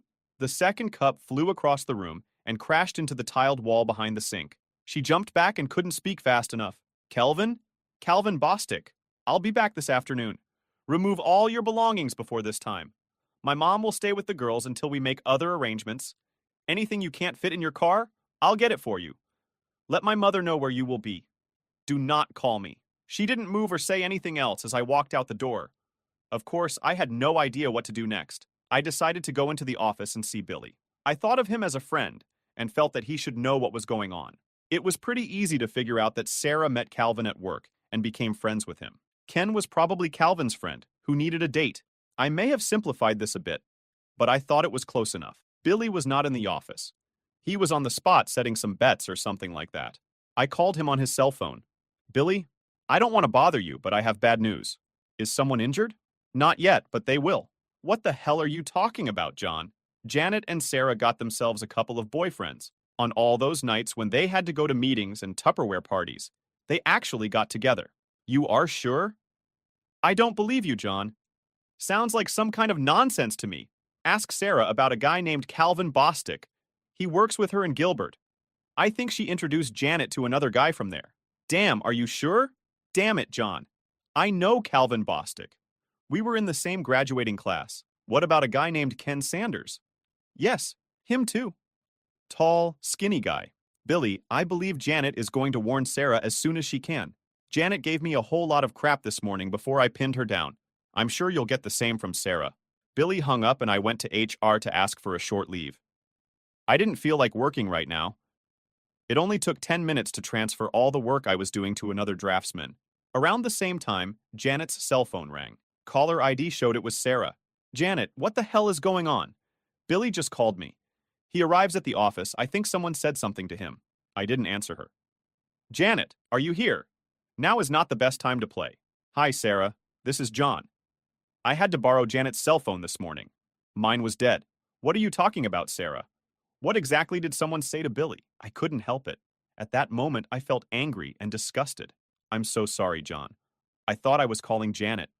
I'll try to take her home. I don't think you should bother her right now. She is very busy packing all her things. She doesn't have time to chat. What do you mean, pack her things? She's going back to live with her parents for a while. The pause on the other end of the line was funny. I smiled as I imagined all the scenarios running through Sarah's head. I think it would be more important for you to tell Calvin that Billy is on his way. He could probably use a head start. Oh God, no, this can't be true. No, no. She hung up. This woman's nerves. We only had one credit card, so canceling it was no problem. We also had an ATM or a debit card. It took me 5 minutes to change the PIN number. I had no idea what to do with the checking account, so I just ignored it for now. In any case, I needed it to pay utilities and other bills. I just hoped Janet didn't take any receipts with her. The cell phone rang again, but this time it was my phone. Billy chased Calvin Bostic out of the Gilbert building and caught him in the parking lot. He was in jail and wanted me to tell his brother from Lancaster to come and post bail for him. I called his brother. There was nothing more I could do for Billy, so I went to Taco Bell. After lunch, I went to visit my mom and dad. I explained everything to them. Mom was more than willing to watch the girls for a while. She stayed with me during the week, and the twins stayed with them on the weekends. Now it's time to visit Ken Sanders. The guys in Gilbert's drafting department were eager to tell me about Billy's visit that morning. The drafting department overlooks the parking lot, and they saw everything that happened. Billy caught Calvin before he could get to his BMW. He threw him over the hood of one of the cars and started smashing his face. The guards followed them and tried unsuccessfully to get Billy out. Finally, one of them hit Billy in the neck with a stun gun. He wasn't home yet when they put him in the police car. They had to take Calvin in an ambulance. One of the guys showed me the office where Ken Sanders worked. It was empty. Looks like old Ken quit suddenly this morning. We walked past Sarah's desk. She wasn't there either, but it looked like she was still working there. 10 minutes later, I found out Ken's home address and headed to the parking lot. It was a small ranch with no garage. There was a white Lexus in the driveway, with the trunk and back doors open.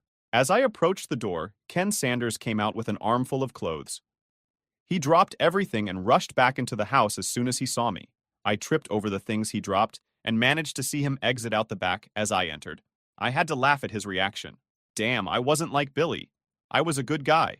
It looked like the kind of place that would be rented fully furnished. That's why he didn't have a truck. In another 10 minutes, he would have finished and left town. I was looking forward to talking to Ken, but I didn't want to chase him. I looked around the room for anything interesting and got a few pleasant surprises. The first thing I picked up was his cell phone.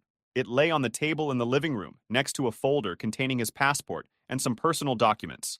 There was a cute little laptop computer on the dining table. I couldn't find anything else, so I packed up the few goodies I had and left. I didn't want to do anything that could be considered criminal, so I resisted the urge to crash his car. This was beautiful. I think it was a crime to take things out of the house, but damn, he left the door open and anyone could have taken them. Unable to fully control myself, I let the air out of just one of his tires. He'd have to empty the truck to get to the spare tire, and I'm sure he'd do it with one eye on the street looking for me. I'll pick it up later. He received the message. I went into the prison to see Billy. His brother was there, and they were busy with legal matters, so I just waved and smiled at him. He seemed to have everything under control. Mom was already at home and dinner had begun. We talked for a bit, and then I took the things I bought from Ken into the office, where I kept my computer and everything. Before I could take a closer look, Beth and Britt returned from school. I decided it would be best to tell them what was going on before they asked.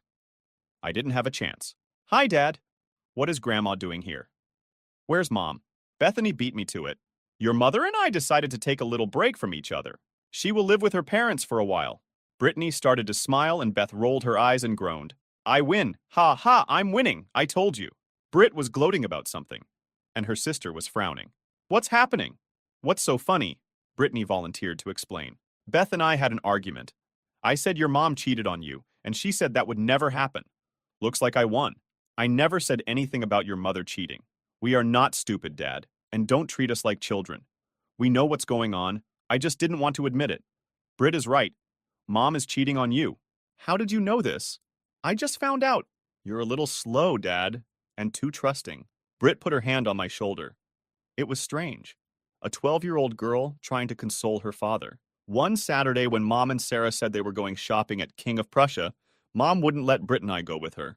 She said it was an adult shopping day, and she would compensate us for it later. When we got to school on Monday, two kids said they saw her with a guy in Nobles Grove. We called them liars, but one of the girls had a photo on her cell phone. It seemed pretty trivial. I thought there must be an explanation. But Britt said she was cheating. Why didn't you tell me anything? They both just shrugged. A couple of weeks later, Tracy Mercer's parents saw Sarah, Mom, and two guys at TGI Fridays in Allentown. They told Tracy about it when they got home. I sat dumbfounded. Thank God Grandma invited us to dinner. We didn't discuss the issue during dinner, and I apologized before the dessert arrived. Luckily, the twins decided to leave the topic for the rest of the night. I felt relieved. I had just started looking through Ken's laptop when his cell phone rang. It was a text message. DKSRY 4 SNAFU. LYJ. Dear Ken, sorry for the trouble. Love, Janet. I'm not the world's best texter. In fact, I'm pretty bad. But I had no trouble reading this message. It came from Sarah's cell phone, which meant Sarah and Janet were together. I couldn't resist the temptation. TAJ. Thanks a lot, John. Now she knew that I had Ken's cell phone. I spent the next couple of hours going through files and folders on Ken's computer. There were no emails between Janet and Ken, but there were some interesting emails between Ken and some old friends in Lancaster. I was shocked by what I read, and I definitely didn't like it. Janet and I had been together almost our entire lives, and now I learned that I never really knew her. She seemed to have gotten closer to Ken in less than a year than she had with me in almost 20. While I was replacing the cartridge in the printer, I noticed that I was crying. This is not what I usually do. She had hurt me with her deception, and now I felt the salt in the wounds. Perhaps it was because of my tears. I printed out several emails and a dozen photographs. I would have taken more photos, but I ran out of expensive paper. There were no pornographic images, or even anything racy. All of them were suitable for mixed company. Beth poked her nose in the door and asked if she could call her mother. I didn't feel like I could refuse. My mother was with the twins while they talked to Janet and overheard everything. She didn't eavesdrop, but it seemed like the girls weren't trying to hide anything. Mom later told me that they didn't cut Janet any slack and blamed her for the whole problem. The conversation lasted less than 5 minutes. The emails were extremely interesting. Ken applied and was hired as an engineer for an alternative energy project in Spain. His start date was in 6 weeks. Apparently, he did not warn Gilbert about his departure. I'm sure Sarah knew, but no one else mentioned it. He had all the documents ready for the trip except for my passport. I'm sure he could find a replacement, but he better hurry if he wants to set a start date. I guess he could always go to the police and report that I stole it, but I didn't think he would do that. He hasn't booked his plane tickets yet. One of the letters to a close friend explained a lot. Janet planned to get a divorce after joining Ken in Spain. She realized that I would never allow her to take the girls out of the country, so she was going to declare me an unfit father. The letter didn't go into detail about how she was going to achieve this, but it did indicate that it would be severe enough to revoke my visitation rights for the twins or custody. It was completely despicable. Ken wrote this letter, so it was all rumored. I would have liked to have gotten something original from Janet, but I had to make do with what I had. I printed out several copies of this letter. Mom fell asleep watching Leno, so I sent her to our bedroom. The girls have already gone to bed. I fell asleep on the couch and there were 4 empty beer bottles on the coffee table. I woke up to the smell of fresh coffee and bacon. Mom always prepared a good breakfast. The girls were finishing their cereal when I approached the table. I had to endure some good-natured digging before I could start cooking the eggs. The conversation was casual until it was time for the bus. Girls, I'm afraid your mother will try to separate us. She plans to declare me an unfit parent so she can keep you all to herself. I have no problem with shared custody if it keeps you two happy, but I won't give up my right to see you and be with you. I don't want you to have to pick sides, but I want you to know what's going on. Be careful and I don't listen to any lies. Dad, we are smarter than you think. Don't worry about anything. We love Mom, but we won't let her screw you up or anything. Brittany smiled and Beth gave me a thumbs up as they walked out the door. Mom filled my cup and sat down with hers. Relax, John.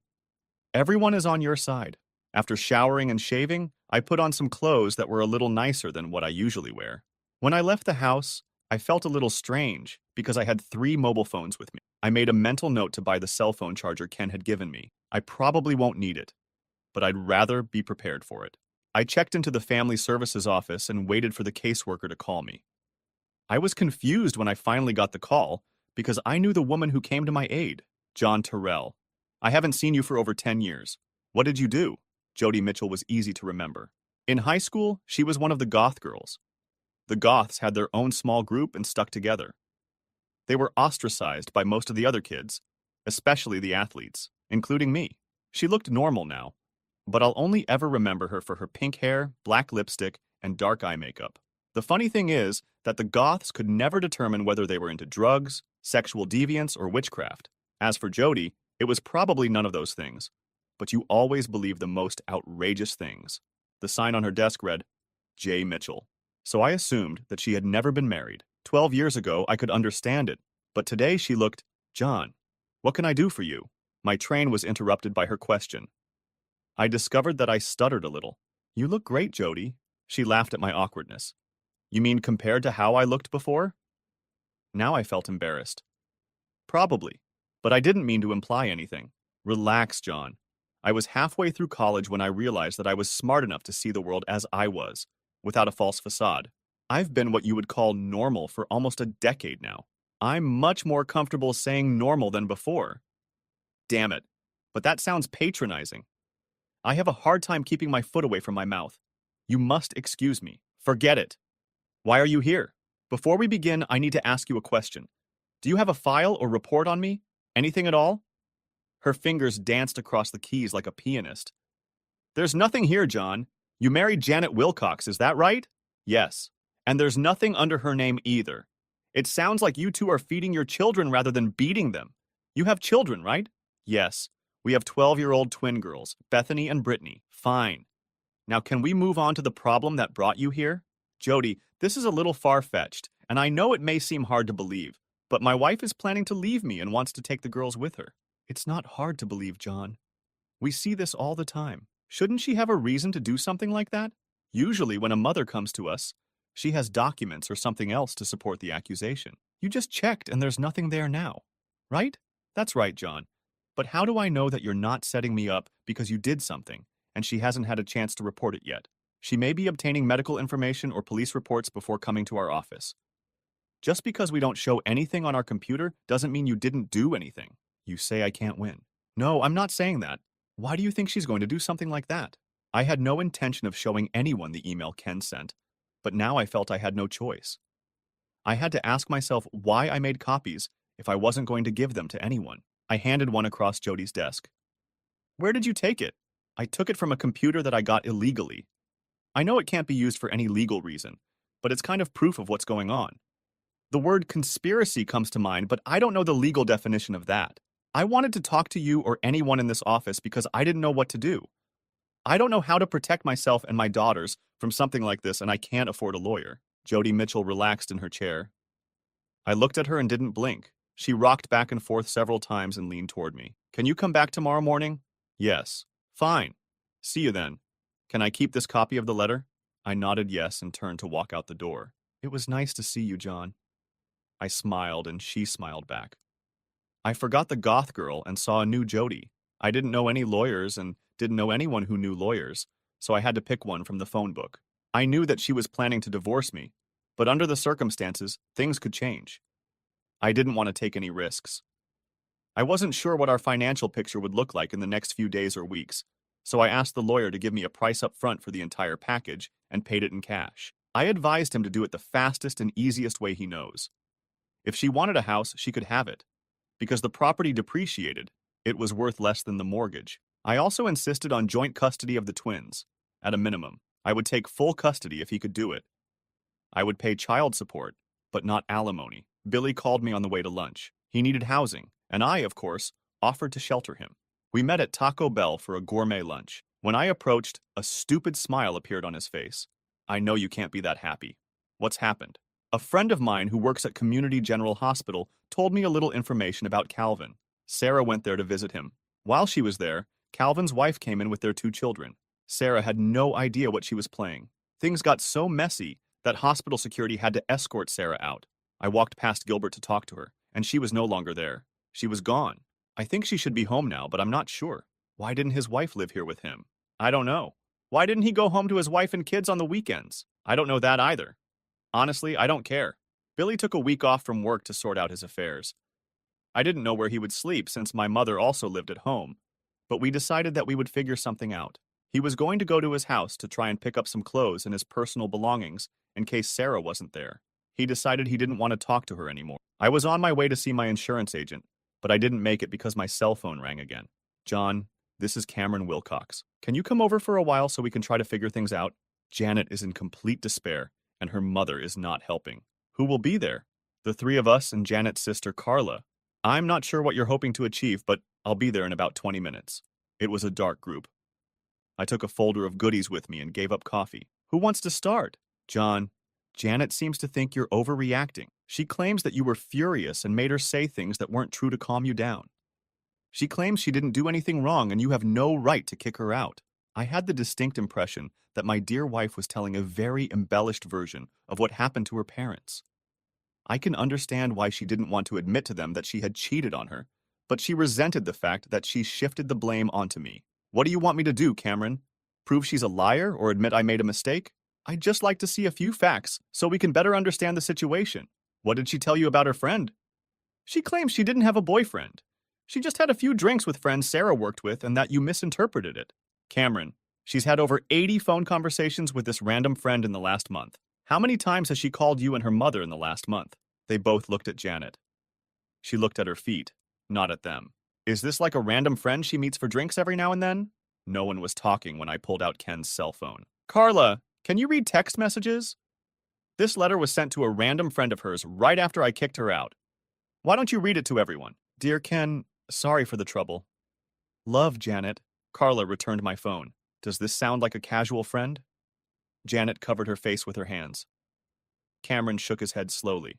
A couple of weeks ago, Janet and her friend Sarah told everyone they were going shopping at the King of Prussia Mall.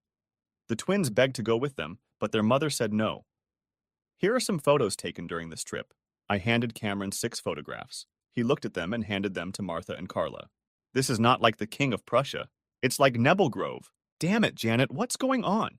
Until this moment, Martha had been silent. Janet, in every photo you are holding onto that person's hand for dear life. It's not something you do with friends. It looks like the guy in these photos, Ken, is much more than just a friend, I guess. Are you trying to pull me here? The tears flowed slowly and quietly. This was not what she had hoped for. She didn't expect these photos. Here are a few more of the same. I think 2 of them are from Olive Garden, and 1 looks like Red Lobster. I have a few more. Luckily, my loving wife is wearing all of them. I think we've seen enough, John. I'm sorry we had to call you here for this. Cameron seemed upset at how he had been tricked. When I stood up, Janet was leaving the room, sobbing like a child. We never got to discuss the stains on her underwear. I think at that time there was no need for this. Cameron walked me to the door. John, I'm sorry we can't undo what's been done, but I guarantee you it won't be ignored. He shook my hand as I left. When I got home, Mom and Billy had already set up a fold-out bed in the living room. It wasn't really a hallway, just a small extra room where I kept my computer. Billy had a pile of extra clothes in the corner that he had taken from home. Sarah wasn't home when he came in. The most interesting thing that was waiting for me when I returned home was the mail. In fact, he was waiting not for me, but for Janet. A beautiful official envelope from the passport department. I knew I shouldn't open it, but I couldn't help myself.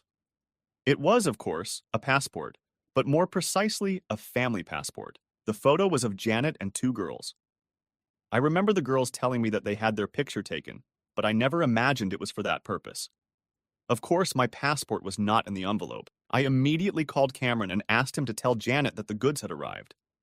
If she needed a passport, all she had to do was send Ken home to pick it up. I would only give it to Ken. I was usually at work when the letter arrived. I would never have known she got it. Cameron told me that they had asked Janet to find another place to live. They had no idea where she was going to go. They seemed a little angry with their daughter. He promised to tell her about the passport. The conversation over dinner was interesting, and mostly comprised of girls. Today, a woman from family service came to our school, Bethany said with a shy smile. Would you like to talk a little more about this? Did she talk to you together or separately? We are both at the same time. Her name was Jody. She said you went to high school together. We went to the same high school at the same time, but we weren't together. Britt frowned at me for being smart. Pay attention, Dad. What did she want to talk to you about? You. All she talked about was you. Beth and I agreed that she liked you. Did you understand this from a short conversation? She talked to us for over an hour. We missed the gym and the geography part. They were both talking at the same time, and I was having a hard time keeping up with them. Dinner was interrupted by Carla's phone call. She wanted to talk. I met Sister Janet at McDonald's. We took a corner table with 2 very hot coffees. Janet asked me to try to explain what was going on. She couldn't do it herself. This may sound stupid, but if I have questions, how will you answer them? I don't think I can.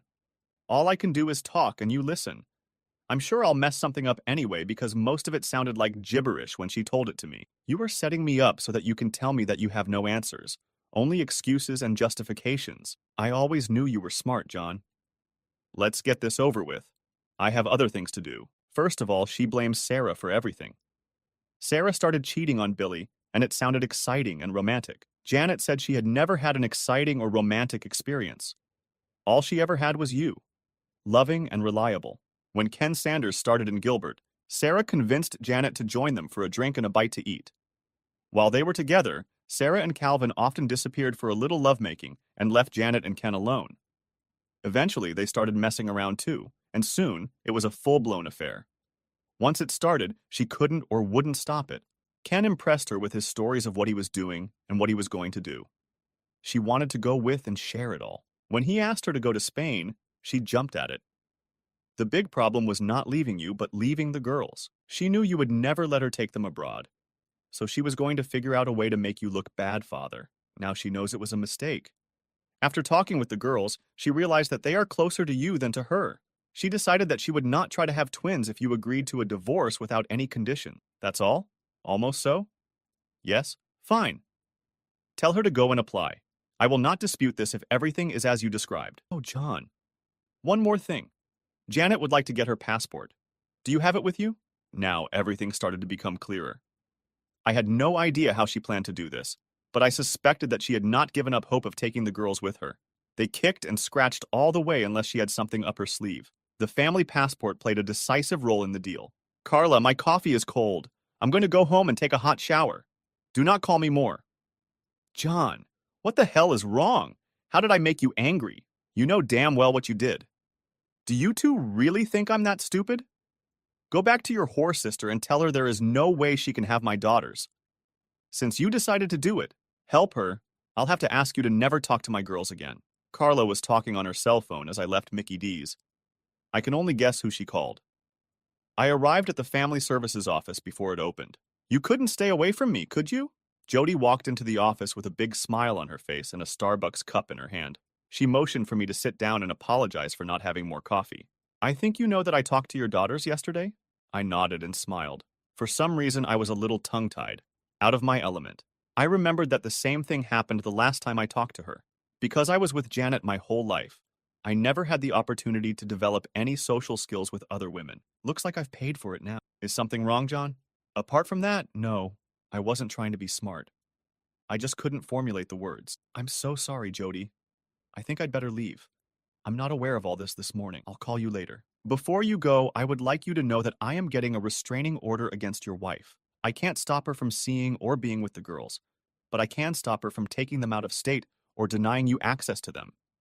It will be delivered to her before noon. This brought a big smile to my face, but I left the office anyway. I headed to the nearest Starbucks. This coffee definitely smelled good. Until today, everything was under control. Now I felt depressed and confused. I drove around for a bit and then headed home. Billy told me that Sarah had moved back to her parents' house near Ephrata, so he was only returning to his place until he could sell or rent it out. He spent the morning at the bank, the insurance company, and the law office. He wanted to try to get some money from Gilbert, but they didn't have a company policy against fraternization. His lawyer said it will be an uphill battle. He walked past the hospital and learned that Calvin was being discharged. His wife was filling out paperwork for her discharge when she saw Billy.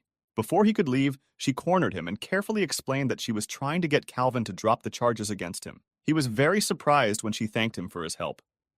Apparently, she had been trying to fix the situation with Kelvin for several years without success. After Billy left, I just sat on the porch and drank beer. Mom brought me a meatloaf sandwich and sat with me for a while. She didn't say anything, but she drank the beer. She said that Dad would come for dinner and stay the night. When Jody Mitchell pulled up, Mom came into the house. Jody sat next to me, but refused the cold beer I offered. We sat there for a few seconds before she spoke. I served Janet's papers about an hour ago. She was a very angry woman. By the way, she was staying with her sister. I finished the long neck that I was holding in my hand. I think it's good, but why do I feel so bad? In such cases, there is nothing good, John, just less bad. I pulled out another beer, paused, and put it back in the refrigerator. Could you come in and explain all this to the girls? I get along well with them, but no matter how carefully I express myself, it will sound like I'm blaming their mother. I'm afraid if I do this, I will somehow push them away. I do not want to do this. How about 7 tonight? I nodded as she stood up and walked to her car. She stopped halfway and looked back. This was a good sign, and I smiled. She smiled back.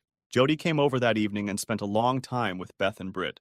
Billy and I were busy searching his house and clearing out anything that belonged to Sarah or reminded him of Sarah. Jody started coming to our house several times a week.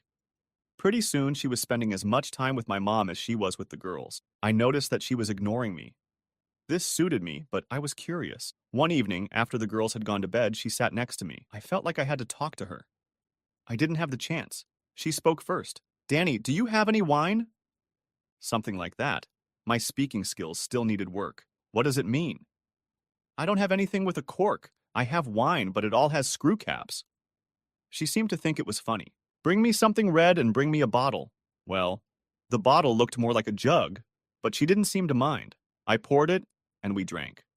Finally, I forced myself to break the ice. I think the girls get a lot of benefit from your visits. How long will you have to see them? Oh, the twins are fine. They don't need to see me. I came to her to see you. I don't understand. You barely even talk to me when you're here. I thought that was what you wanted. Not really. I was just afraid you had some kind of rule against fraternizing with clients. Her quiet laugh made me feel more comfortable.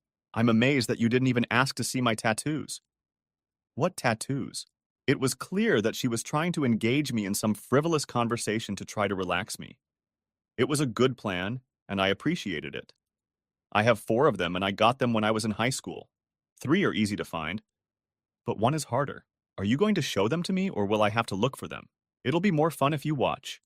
But I'm going to need some more wine if you're going to do this. We both laughed as I filled her glass to the brim.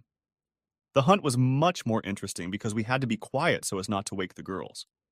The 4th one was indeed in a very secluded place, and I admired her for a long time before she pushed me away. She left before the twins got out of bed, but I had a strange feeling that they knew what had happened. I told my lawyer from the phone book to finish the divorce papers and deliver them. Janet will have to accept what I suggest or do it herself. She was still living with Carla when the papers were served. There was no answer, and they didn't even call me. Several more weeks passed. Things weren't going well for my father. Mom spent more time there than with me. Fortunately, school was just ending, and the girls moved in with her for the summer. By the end of the summer, Dad was transferred to a nursing home. Billy and I helped Mom prepare the family home for sale, and Mom moved back in with me. Jody visited the girls at their mother's all summer and spent 3 or 4 evenings a week with me. They went shopping and out to dinner together, and I was glad for the attention Brittany and Bethany were giving. At least I didn't envy them anymore. I was pretty sure they knew what was going on between Jody and me. Janet called the girls about once a week, but the conversations were always short, and according to her mother, seemed tense. Most of the time, the twins didn't even tell me she called. Billy's divorce from Sarah was finalized. I had no idea what my status was. He also decided he wanted to start his own surveying business and asked me to come with him.